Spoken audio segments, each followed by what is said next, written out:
The following was recorded in front of a live studio audience at the Studio 21 Podcast Cafe.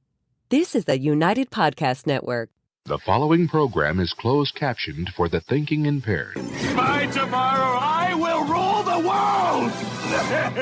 You think he's gone? He's not gone. That's the whole point. He's never gone. Is this some radical new therapy? You see? Well, I must have not been paying attention when you were just talking to me. Do you think that you could repeat the question? And I listened more attentively. There must have been something in all of that nothing that wasn't quite so easy to see.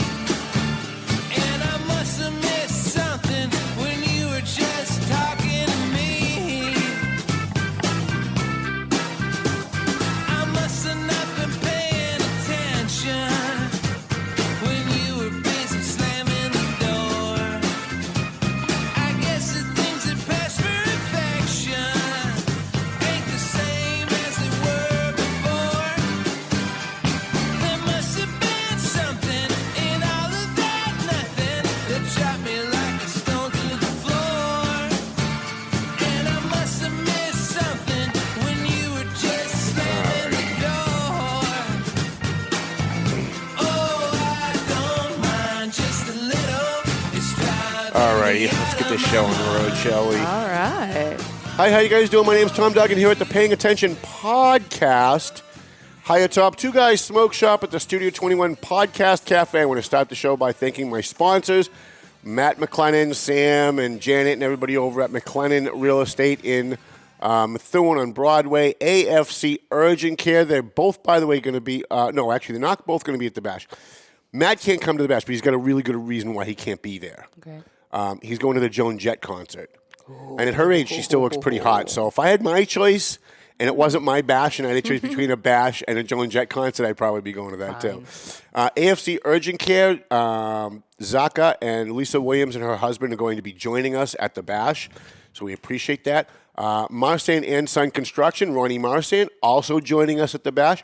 So if you come to this event that we're going to have a week from tomorrow on April 8th, the Valley Patriots 18th Anniversary Bash, you're going to get to meet our sponsors. You're going to get to meet our writers. I'm going to talk slower. I realize I'm just breezing through this. It's the beginning of the show, and I'm already breathless. It's okay. You're going to get to meet our writers. You're going to get to meet our sponsors. You're going to get to meet people in the community. We've got, we'll get to the other thing. EIS Investigation, they are also coming to the Bash. Borelli's Deli, we sent a couple of tickets to Don Smiriglio over at Borelli's Deli. We'd love to have him in the room. But, you know, he might be busy making sausages, and I have to have my sausages, so I don't know which one's more important. You know, like would I be better with him staying home making my sausages, or would I be better with him at the Bash? I think we'd rather have him at the Bash having a good time. I think so. You can wait on your sausages. Tomo and Shaken Food, there's a new restaurant across from Tomo's. It used to be Happy Crab. Now it's Shaken Food, and I went in there and said the day they changed, I just happened to be going by when they were putting the new sign out, and I said, boy, Happy Crab was advertising with us, and you guys are brand new, and I'll give you the same deal I was giving them, and that's a great deal too, a crossover package between advertising in the paper and then sponsoring this program. And they said, yep, we're in, Tom. We like the idea. So Tomo and Shaken Food, Shaken Seafood, right down the street on 28. Clear Path for Veterans New England, who are going to be the recipients of the raffle money at the Valley Patriot Bash. We're going to be making a donation to them. A free shout-out for Sullivan Insurance and our most recent sponsor, Lazy River Products in Drake. Now, Lazy River Products, it's a cannabis store. So you can go and you can get gummies, you can get pre-rolled cannabis. I think they have THC stuff. I haven't been in there yet, but I'm going to be doing a tour, I think, right after the Bash. We're going to be doing a nice story in the Valley Patriot about them. Beautiful. So I got a couple things I want to talk about today, if I can keep my voice for some reason. I do want to say I appreciate Eric Spagnoli and Phil Sullivan and all of the comedians that came in last Friday. I came up with this idea because I grew up at a time when like telethons were big, the Jerry Lewis telethon for Labor Day, and they were always like when AIDS first happened, there were AIDS telethons all the time. and they'd have celebrities answering phones and stuff. And so I came up with this idea, which turned out to be a miserable failure. But I came up with this idea that, like, we have this podcast, we have the vehicle to do like a telethon type thing to raise money for the scholarships. So all the comedians showed up, which was great. And the other thing that we learned that night was that people came. We had about 40 people here, 30 or 40 people in the room. So we learned that if we throw a comedy night, the comedians will come and the audience will come. But what we didn't get was any donations for the scholarships, and that was really the whole purpose. So I had a blast because the comedians were hilarious, I thought. It was, and I hate to say this because I know they're going to be watching this. To me, the funniest part of the night, and if you go back and you watch it, it's on the Valley Patriot Facebook page. For me, the funniest part of the night was watching these amateur comedians get up here and react to the audience not reacting to their jokes. Like when they told a joke and they were waiting for the audience to react, and there was like this lag before they got the joke, watching the horror on their face that someone might not laugh at their joke was fucking hilarious. And I was laughing more at that than anything because when we have our bash, we have people who screw up their lines. Like Al Caprillion screws up his lines every year at the bash, and that's usually the funniest part of the bash is when he's screwing up his lines. So I want to thank the comedians who came. I want to thank Mike Gorman, everybody at TMF who came, and Mike and Joe Solomon, everybody who came, brought pizza, had a good night. We all went to Tomo's afterwards for sushi, and it was a good night. We just didn't raise any money for the scholarships. And I want to say I'd rather have done it and failed than for the next 4 weeks be wondering if we couldn't have raised another $1,000 for the scholarship kids. And so now at least I don't have to at the end of the bash, I always like to think I left everything on the field. That I raised as much money as I could for the scholarships. We gave out as many awards as we could to good and deserving people. And I like to think that I left everything on the field. And so this year, even though we didn't make any money on the telethon comedy thing idea, at least I know I left it on the field. Like we tried. We all came and we made a good effort out of it, and we got nothing. I do want to talk about we'll get to the scholarships in a second. Well, should I do the scholarships first or Ukraine first? Well, we're in this vein. Let's go with the scholarships. Yeah. So the event is April 8th. It's a week from tomorrow. I can't believe it came up so fast. It's the Valley Patriots 18th anniversary bash. Prior to COVID, we did this every year. We got shut down twice because of COVID, because of all the hysteria. Everybody's worried they were going to die if they didn't have a vaccine and all this other stuff, all this other nonsense. We got a call, I think in January, late January too, because we didn't have a lot of time, that the Relief Sin was ready to have events again. And I couldn't have been more thrilled. When I hung up the phone, I was like, oh my God, the possibilities now are great. We are going to have a comedian. We're going to have, so there's this guy, Debo Brown. I'm sure my regular viewers know who I'm talking about, who absolutely friggin' hates me. And the guy does nothing but trash me on Facebook all the time. And no matter what I do, I go out in the community, I'll go to a shooting, I'll go to a fire, I'll go to an accident, and he's on Facebook trashing me. So I started thinking, since this is a night of amnesty, and that's what we always build the Valley Patriot Bash as. Whether we like you, we don't like you, we get along politically, whatever, everybody's welcome. We're all trying to help the community. So I said, in that vein, I think what I'm going to do is I'm going to invite Debo Brown to come to the bash and roast me. Because who better to roast me than someone who really hates me? Because he'll have some really good vicious stuff, and hopefully it will be funny. Now, if it's vicious and it's not funny, he's going to have to deal with my mom, because she's going to be sitting in the front row. And trust me, you'd rather deal with me than deal with my mom when it comes to situations like that. Oh, boy. I've had this gravel in my throat for the last couple of days. It's been driving me crazy. And I hope it's not going to screw me up to be able to speak at the bash, because my keynote speak at the bash every year, it's usually hilarious because I'm usually really lit by the time we get to my speech. So we're going to have Debo Brown. We also, by the way, I got notified this week that we have 2 candidates for governor coming to this event. So that will be interesting. I've had a couple of candidates call and say, can we come? Well, of course you can come. Anybody can come. Well, can we speak? And I've told everybody the same thing, no politics. If you want to get up and show for the scholarships and introduce yourself as a candidate for governor, a candidate for Congress, whatever, that's fine. And if you want to get up and you want to thank somebody deserving in the room, or you want to help us present an award, or you want to write a check, which would be even better for the scholarship kids, you're welcome to come, and we'll give you a microphone for a couple seconds and we'll let you speak. we have a new tote board. And you have it in front of you, but I don't. So give me 1 second to pull it up because you would think I'd have it ready. But like everything else. All right, here we go. So here's our new tote board. This is actually as of like an hour before we came into the show. The Lawrence, now our goal for these scholarships was $5,000 per kid. And when I set the goal for $5,000 per kid, we only had 5 scholarships. I was pretty sure we could raise $25,000. And everybody was telling me, no, that's too much, Tom. Everybody else gives like $1,000. Why are you going overboard? Well, that's my personality. My personality is leave everything on the field, as I said a few minutes ago. Go out there and try and do everything, give 110% and try and get everything you possibly can. And then we ended up adding the Methuen High School Studio 21 Podcast Cafe Scholarship because Dave Garofalo came out after my show one day and handed me a check for $2,100 and said, I want to start a communication scholarship. So we had 6 scholarships. And then we found out that there was a special needs kid that was going to college, a kid that never thought she'd be able to go to college, a kid whose parents and grandparents never thought she'd go to college. And she's going to First Institute in Florida.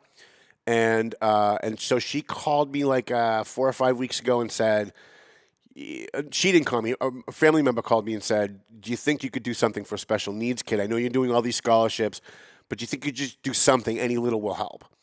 So normally I would have said no. But because we haven't had a bash in 2 years and there's a lot of need in the community that has gone unserved, I said, you know what, whatever. Put her on the scholarship list. Let's see if we can't raise her some money. Here's our scholarship so far. Lawrence High Junior ROTC, we're at $3,450. So we're about, remember I went to Lawrence High, my math's not that good. So we're about $1,550, if I have that right, short of our $5,000 goal for the Junior ROTC. Now, I have to tell you, every year, this is usually the highest scholarship. Usually the Junior ROTC scholarship is the one that brings in the most. We have a lot of people who are family members of veterans who normally kick in for this. And $3,450 is still pretty good. It's not where we normally are, though, a week before a bash for the Lawrence High Junior ROTC. So if you're a Lawrence High alumni, if you're a veteran, if you're a family member of a veteran, consider kicking in for this scholarship, even if it's $10. You can Venmo me, you can PayPal me, you can drop a check in the mail. We've had 137 donors. I counted them up last night. 137 people have donated to these scholarships. Now, if another 100 people kicked in $10, that's another $1,000. Do I have that right with my Lawrence High math? 100 people kick in $10. Yeah, that's $1,000, right? I should have taken a remedial class in math when I got to college after I graduated Lawrence High. Here I am giving money to a kid from Lawrence High while I'm denigrating Lawrence High at the same time. What are you going to do, right? Okay, Greater Lawrence Tech. This is being split by 2 girls. They're twins. And I want to thank Jessica Finicaro for picking our winners this year, as she does every year. She does a great job. Even when we're mad at each other, there's times when we go like a year without speaking because she's got very different ideas about life and politics than I do, and sometimes we're in opposite corners. But she did a great job picking these 2 kids, and we're almost at our goal for the Greater Lawrence Tech. And again, they're going to be splitting this, so really this is like being cut in half once we give the money out. $4,545. So we're about $455 away from our goal. That's like if a bunch of people kick in $20, that's like that gets done in a couple of days. The Haverhill High Michelle DeLuca Benedetti Scholarship has a new scholarship attached to it. Last night we found out from Jerry Flynn, who is a board member of the New England Police Benevolent Association. He's been here on this show to talk about police stuff. The New England Police Benevolent Association is going to kick in $1,000 in the name of my good friend who passed away last year, Dan Strange, who comes to this bash every year. He raises us at least $3 or $4 grand for the scholarships every year. He helps us get our speakers. He also used to get us our award winners for the Officer Tom Duggan Hero Police Award, because he knows a ton of state troopers, and he knows a ton of guys in federal and state law enforcement. And so every year he'd call me and say, boy, have I got a guy for you that really deserves an award. And he passed away. He died of cancer last year, and we actually thought he was going to make it. He called me from his hospital bed and told me how he was feeling so great one day. He's like, Tom, I feel so great, and I think I'm going to beat this. And the next day he died. And I've read things about this, like people like right before they die, they get this like feeling of euphoria or something. So I probably should have figured that out when it happened. But boy, I miss Dan. He used to call me every single day in my office. Every day he'd call me for something. And it was usually asking me for a favor to help someone else. It was never to help himself. It was always, hey, listen, I got this homeless guy that I really need to get help. I got this veteran that really needs help. Do you think you can make some phone calls and help him out? And so now we don't have Dan anymore. So the Michelle DeLuca Benedetti Scholarship and the Dan Strange Scholarship is going to go to Maxwell Bork of Haverhill High School. He's got $3,785. Our Whittier Tech Scholarship, this is our lowest one. And I not really sure why this is our lowest one. We usually do pretty good with the Whittier Scholarship, Whittier Tech. $2,550 for Grace Parsons. I see that I've got a math mistake here on not a math mistake, but I typed it in wrong. So let me get the Dan Cody's real numbers. The Dan Cody Scholarship is, just pull it up here. It's amazing that I actually even have this organized the way that I do. $5,815. So forget the 7 after the 5. It's $5,815. So we've well made our goal on the Dan Cody Scholarship. But now that we're at $5,700, my new goal is $7,000 for that scholarship. Because if we can make that kind of money all the way up till a week before the bash, we ought to be able to pull another 1,000 or 2 out of the community, I think, to help. And this is going to go. This was started by Al Valo, who was friends with Dan Cody when he died, and started the scholarship saying that he wanted to try and keep it going every year until Dan Cody's kids graduated high school so that maybe they could get this scholarship. And this year, that's going to happen. Patrick Cody is graduating from high school, and we're going to give him his father's scholarship that has gone to other people up until now. And I think that's going to be a really special part of the night. We have a couple things that are going to be really special in the room. We're going to surprise a lot of people with some surprise checks and maybe even a couple of things that we've done for them in the community. The Methuen High Studio 21 Podcast Cafe Scholarship, we are now up to $3,250. And that's pretty good because we started with $2,100 with a check from Dave Garofalo. And when he gave me the money, I thought, that's probably going to be the only money we're going to give for this scholarship because it's a brand new scholarship. But because we picked a kid from Methuen, I've been able to coerce all the Methuen elected officials into kicking in. Like I called all of them and said, hey, look, I know you're coming to Bash. I know you support us every year. Instead of sponsoring us, can you give money to the Methuen High kid? And the 2 kids from the Voc are also from Methuen. So I've also made some phone calls to Methuen officials. Like DJ Beauregard gave us $100 for all 3. Awesome. She said, I'm going to give $100 for the Methuen High kid.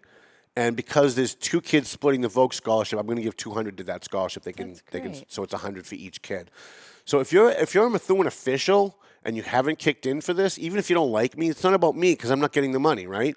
If you're a Methuen official and we don't get along and I haven't called you, I haven't made a pitch, reach out to me. I'll take your check. It's going for a good cause.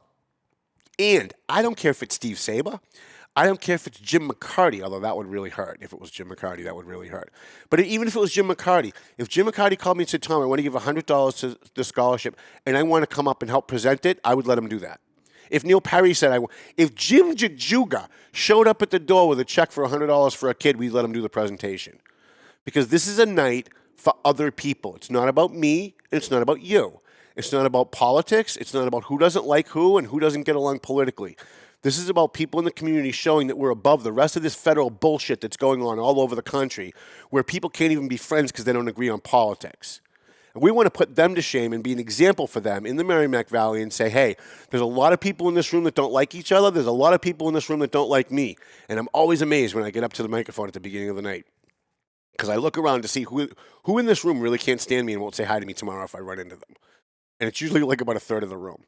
And I'm always tickled by that. That gives me great pleasure when I stand up there and see so many people in the room that don't really like me, but were willing to put aside their hatred or their dislike for me to come do something good. So our total, the special needs scholarship is at $2,660. So our total for 5 weeks, we've been raising money on Facebook and making phone calls. $26,055. I think that's pretty good. And if it ends here and we don't get one more donation, I think we did pretty good. I think we did all right. Now our goal is $35,000. Our goal is $5,000 per kid. I still think we can get there. Most of the people in my inner circle seem to think that we've topped off and that we're not going to be able to get there. But the phone keeps ringing. The phone keeps ringing. We got another donation again this morning. It was a small one for $50. I think we got a $10 donation last night. All of that helps. Every drop in the bucket fills the bucket. And like I said, 137 donors. If everybody who gave less than $50 didn't give, these numbers would be in half.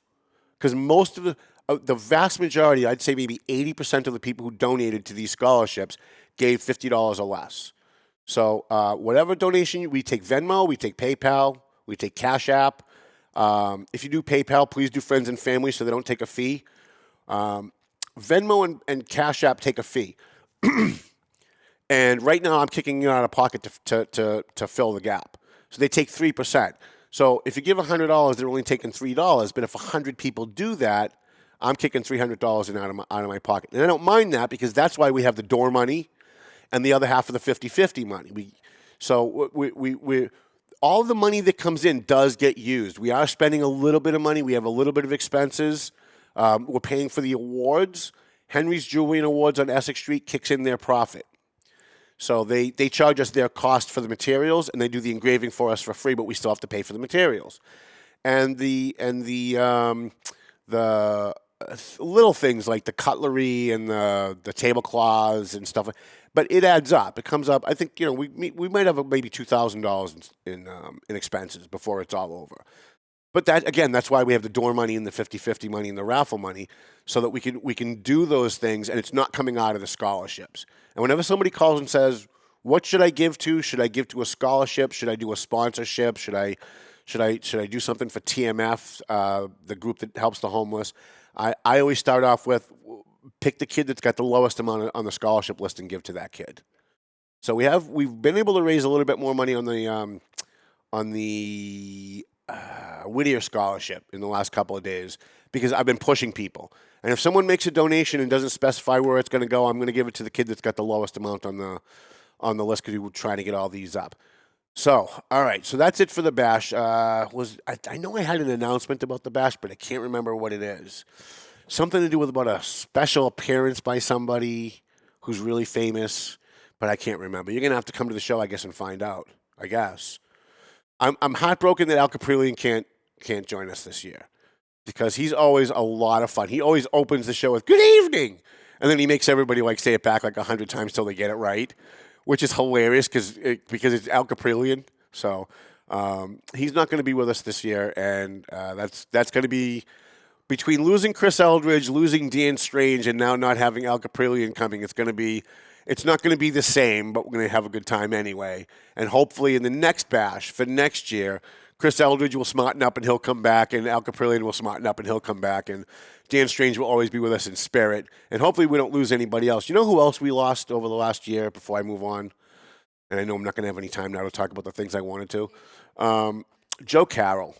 Joe Carroll used to work for the city. His brother was a police officer. He worked for, I think, DPW. Lived across the street from me for years. I know his daughters. His son-in-law is the police chief in Lawrence. He came to this bash every year. And when I would deliver papers, I'd stop at Bobby Sheehan's at Sheehan's Towing to drop off his papers. And Joe Carroll would be like, "Do you have the tickets yet? Did you print the tickets up? We're going to the bash this year." And he always came in with an Irish hat, with a green hat with an Irish flag on. And at some point during the night, he'd walk up to the stage and he'd put it on my head. And I'd be wearing his hat for the rest of the night. And he passed away shortly. I'm going to say my times are always off because I don't sleep, right? So within the last year, I would say. And maybe it was a little longer, but it just seems like yesterday for me that he passed. So there's a lot of good people who have helped us and have been with us from the beginning that aren't with us anymore. And we'll talk a little bit about some of them the night of the bash. But this is really going to be a good night. We're giving out 9 awards. We started with 2. And I said this year I'm only giving 2 awards because I want to spend all of my time on scholarships. And then we found out about some police officers and firefighters that did some really heroic stuff. And I'll even tell you, because I know they're not watching, 2 police officers and 3 firefighters saved Carl Farrington's life last year when he was involved in a shootout with a bunch of scumbags. And they got in their car and they drove over him, and then they backed up over him again. And his leg was hanging off, and they had to put a tourniquet on him, and they thought he was going to die. And by all right, I've seen some of the photos of the scene. By all right, nobody should have lived through that. Nobody. I watched that, and I just said, There's nobody. Forget that it's a cop. There's nobody that should have lived through that. Carl Farrington not only lived through it, but he's on his way to rehab. And we're going to honor the 5 guys that saved his life that night. So we're going to end up doing 9 awards, and we're going to end up doing 7 scholarships for 8 kids. And we'd really like to have everybody in the room. Like, the most important thing is to have people there cheering on these people as they're getting their award to thank them for what they've done. All right, so that's the end of the show now, right? I got nothing. I wanted to talk about my editorial, and I wanted to talk about Ukraine, which one we only have time for one. So let's go with the education. I want to know how you approve and God, this is just so awesome, and I wish I had a whole show to do this. And I may come in and I may do another show on this too. So I did a show about maybe 2 or 3 weeks ago about how Methuen High School and the Methuen schools were going to interfere with the way kids celebrated Valentine's Day. Right, so that was February, so it was like maybe 3 or 4 weeks ago. What they decided was, because this is what public educators, so-called educators, do all the time, is they have to interfere with the way kids socialize. They have to indoctrinate children to make sure that they're playing the way the woke educators want them to play. That they're using the words that the woke educators want them to use, and that they're celebrating holidays the way that the woke educators want them to celebrate. So they decided this year that they're going to wipe out Valentine's Day. Because, it's good, and we got to get rid of anything that's good, right? And they were going to replace it with Spirit Day. And, of course, Spirit Day really means whatever the woke educators want it to mean. By the time they're done, Spirit Day will be about transgender bathrooms. We all know that that's the direction that they're going to go in because that's what they do. And the proof is, put on CNN tonight and watch all the public school educators crying and whining about the new law in Florida about not teaching sex to kids in, like, 3rd grade. And at the same time, while they're saying we're not teaching sex to kids in 3rd grade, they're also morally outraged that there's a law being passed that you can't teach sex to kids in 3rd grade. So you figure it out for yourself. You're pretty bright, right? So I came on this show and I wrote an editorial saying basically that these public school teachers, not all of them, right? I shouldn't have to stop and say not all, but people hear what they want to hear, so I'm going to make sure I indoctrinate myself. There are some good teachers, but on the whole, they're failing our children. They are. They can't even teach these kids adequately enough in the subject we're teaching them to teach, and yet they consistently think that it's their job to teach kids about humanity and Spirit Day and removing Christmas and Halloween and Valentine's Day. And all of these things sound really kind of minor and petty when you first hear it. But when you realize the agenda behind it is really just to try and destroy any American tradition and to indoctrinate kids to think about these things the way they want you to think about them based on their own politics. Well, came on and I said all of those things. I put them in my editorial, and our lesbian columnist, Danny Langevin, who, by the way, I love, Danny Langevin, wrote the most scathing anti-Tom Duggan, anti-Valley Patriot editorial we've had in maybe about 10 years. She went up one side of us and down the other in her editorial, and she's very, very upset, and I wanted to read a couple things that she said. According to her, my editorial, our editorial, and by the way, just as a little side note, I don't always write the editorial. It's usually a group effort between me and 2 other people. I happen to write the majority of this editorial because I had just done a show about it, so I was all fired up. She's all worked up. She says, quoting us now, that beautiful, ugly term indoctrinate was thrown in for good measure in my editorial. This is the vocabulary flavor of the month. This is what people use to scare parents into thinking that we as educators have some nefarious reason to do what we do, and that we have some sort of superhuman power to change the thought process of your children. If teachers could indoctrinate, as I believe you understand the word to mean, we'd control the world. Newsflash. You do. Newsflash. Like, this is brand new to Danny Langevin. Again, we disagree. I love her to death, but we disagree on this. This is new to you? That because of all the indoctrination in our public schools, we have 2 or 3 entire generations who know nothing about the Constitution, who favor socialism, who think it's the government's job to tell people what to do, who think that the Second Amendment doesn't guarantee the right of an individual to carry a gun to protect themselves. You do, and you are indoctrinating kids. And this editorial proves it. She goes through this editorial and she says, why should we, she says the Valley Patriot editorial states that we should let kids do what they want to do. But if we do that, they'll all turn into Kyle Rittenhouse and go out and shoot people. Get it? You guys get it yet? If you don't agree with me, you're a Nazi. If you don't agree with me, you're a bad person.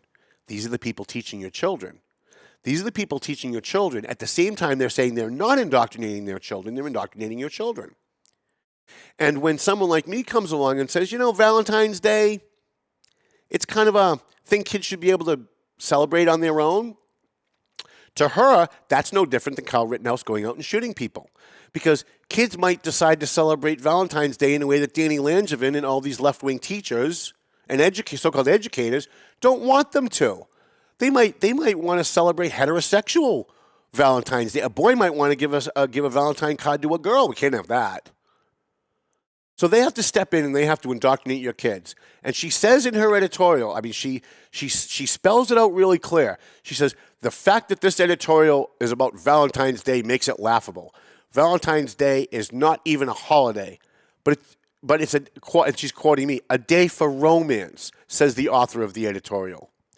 Romance in elementary school, she asks? How would you feel if a teacher brought up the subject of romance in their elementary school classroom? I'm sure parents wouldn't be happy by that, she says. Yet here it is being offered by an adult in a newspaper to children. And if you want to go with the romance theme, what if a little girl gave another little girl a Valentine's Day card, or a little boy gave another boy a Valentine's Day card?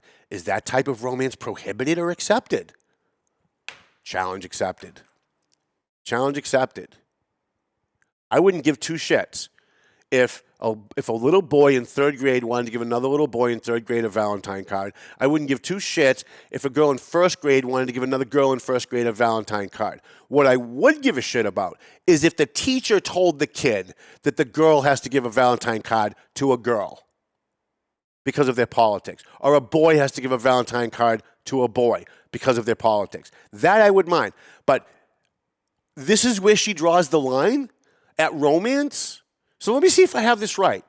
It's okay for public school educators to take your 12-year-old daughter for an abortion without your consent or your knowledge. That's okay.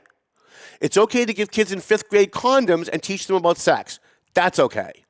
It's okay to teach children in 3rd grade about transgenders and hermaphrodites. That's okay. And it's okay to teach kids in middle school and below about homosexuality and transgenders and all the other non-binary bullcrap. That's okay too. But teaching romance to kids on Valentine's Day, that's where she draws the line? That's where the woke educators draw the line. It's on romance. It's on something good. It's on something pure. It's on something wholesome. They can't have that. They've got to pervert every single thing that they do, because it's all about politics. And she goes through here and she says in her editorial, which was very well written, by the way, I would expect that from a teacher, she says that, where is it? Let me see if I can just find it real quick.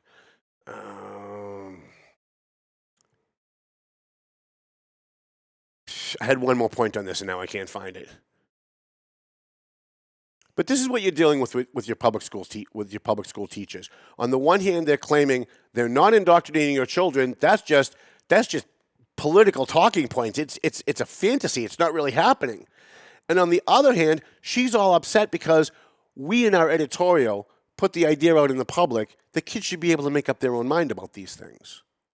To her, you can't have that, because to her job, she says in her editorial, I remember what I was going to say.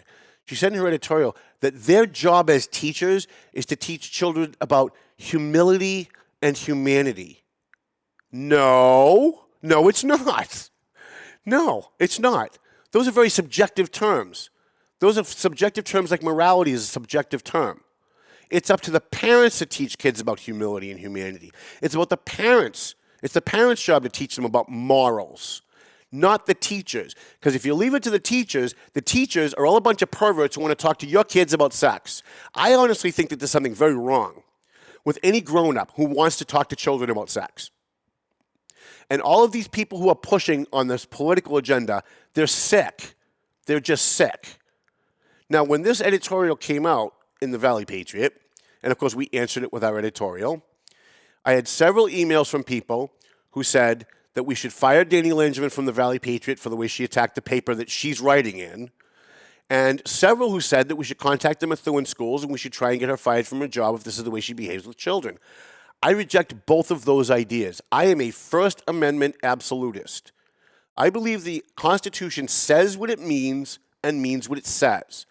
She has every right to have these political views and express them in public, even in my paper, even if she's attacking me, without losing her job. We have to stop the bullshit of punishing people for speech we don't like by trying to stop them from making an income. Now, I hated every single word in her goddamn editorial. I hated every single bit of it. And when my editors looked at it, they said, "You're not publishing this, are you?" I said, "I'm going to publish every fucking word of it. Absolutely, I'm going to publish it.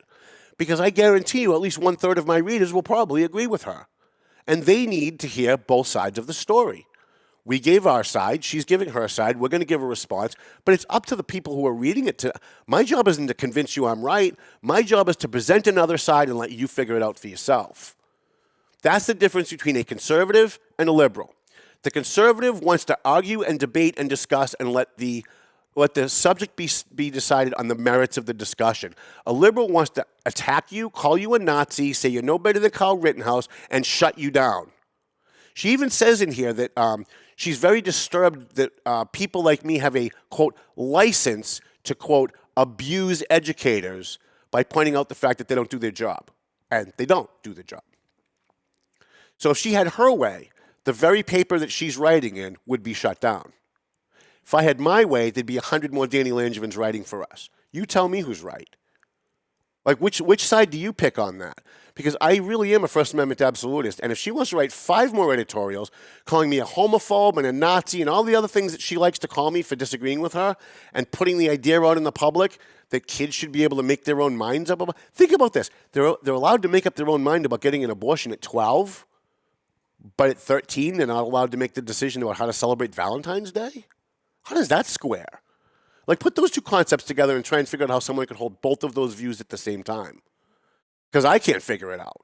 And you know what? Nothing would make me happier than if Danny would take a day off from work and come here and yell at me in person and discuss it and debate it with me. Because she does make some good points in her editorial. She's just wrong about her overall view on it. So, anyways, we only have like 2 minutes left. I don't even know how that's possible. I wanted to talk a little bit about Ukraine. All I'm going to say is, don't believe anything you see on CNN. Don't believe anything you see on Fox. Don't believe anything you see on One America Network. Don't believe anything you read in the Boston Globe, the New York Times, the LA Times, the Washington Post, any of them, conservative or liberal. Don't believe a word of it. Something's going on in Ukraine. People are being bombed. Russia's the one doing it. That much we know because we got satellite images and we can see it happening. Everything else is bullshit. Everything else is bullshit. All the pulling of the heartstrings with all these CNN, the poor girl with her stuffed bear that doesn't have a head anymore, and she's walking down the street with it. It's all meant to emotionally manipulate you to believe what they want you to believe. I don't know that Ukraine's the good guy in this. I don't know that Russia's the bad guy in this. It certainly looks that way, but we don't really know. We don't know if there isn't a large groundswell of neo-Nazis in Ukraine, and that Putin might not have a point in trying to, get rid of them. And we don't know that Ukraine's not 100%. I don't think anybody's 100% right on this one. But we don't know that maybe Ukraine's 100% right, and they're just total victims in all this. But we can't make that decision yet because it's still happening. And just like in Vietnam, when we thought we got into a war because of the Gulf of Tonkin, that one of our ships were attacked, we find out 20 years later it was all staged. But the whole time we thought that was the reality. We need to have that mindset now with this Ukraine stuff. We don't know what we don't know. And our government is lying to us. And for sure, Vladimir Putin's lying to us. And for sure, Ukraine is lying to us. And for absolute sure, the media is definitely lying to us. The one thing we know for sure is that we don't know. And so while you're watching all this, I would say, Yes, feel bad for the people that are being hurt, feel bad for the people who are being killed, but don't be emotionally manipulated by those images and to think something political. Don't buy into the narrative, because 5 years from now, we might find out something very, very different. 5 years from now, we might find out that these guys were maybe even making chemical or nuclear weapons that they were going to unleash on somebody, and Putin put a stop to it. Now, I don't think that's the answer, but we just don't know, do we? And so all I'm going to say is on the Ukraine thing, sit back and wait. There's no need for us to make a decision. We're not involved, and our troops aren't going over there, at least not as of yet. So let's just sit back and let's just wait. I want to thank our sponsors. Of course, we want to thank Chrissy, because Chrissy's the best. Appreciate you coming in on comedy night and going through. It was fun. Like, we had a lot of fun in the room. Yeah. Just that for some reason we didn't get $1. So you can roll up, Mel. I want to thank McLennan Real Estate, Century 21, AFC Urgent Care, Marsan & Son Construction, Borelli's Deli, which I'm going to try really hard to get there before they close at 4 o'clock. I wish they'd stay open later than 4. Me too. It's so hard to get there by 4. Yeah, I know. But I think they're open at like 5 in the morning or something crazy like that. So, it's the end of their day for them. Tomo and Shaken Seafood, Clear Path for Veterans New England, Sullivan Insurance, and Lazy River Products, cannabis products in Drake. Give them a try. I understand their prices are pretty good. And I also understand that they have like other stuff like gummies and things. Don't hold me to that, but I think that they do. And if you do go there, please call me and let me know what you thought about their products, because I'm going to write a story about it. Sounds like Melvin Taylor says we got to go home. But before you go home, April 8th at the Firefighters Relief Inn in Lawrence, 1 Market Street at 7 o'clock. It's a dinner. It's a comedy show. It's scholarships. It's awards. You want to come. You want to be in the room. You want to network. Melvin Taylor says you got to go home. So this time, go home already.